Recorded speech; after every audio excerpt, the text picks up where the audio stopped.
Hello guys, I am going to show you how to download YouTube videos. First, search for your favorite video.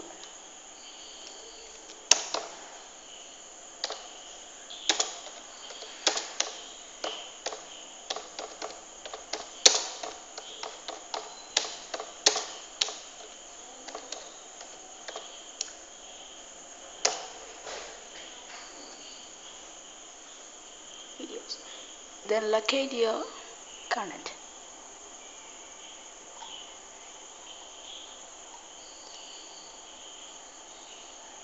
You will be directed to a page which shows your favorite videos URL. It's this.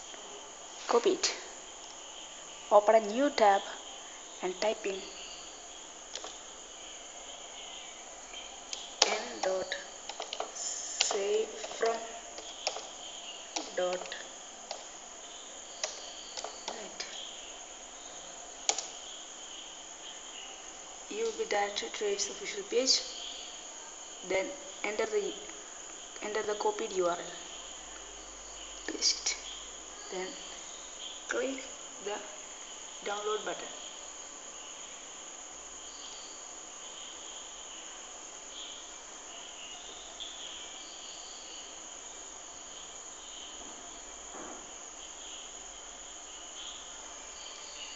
You will see several formats for your video and select the appropriate one you need and click on that.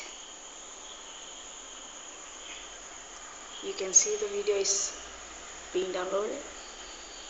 Thank you for viewing the video.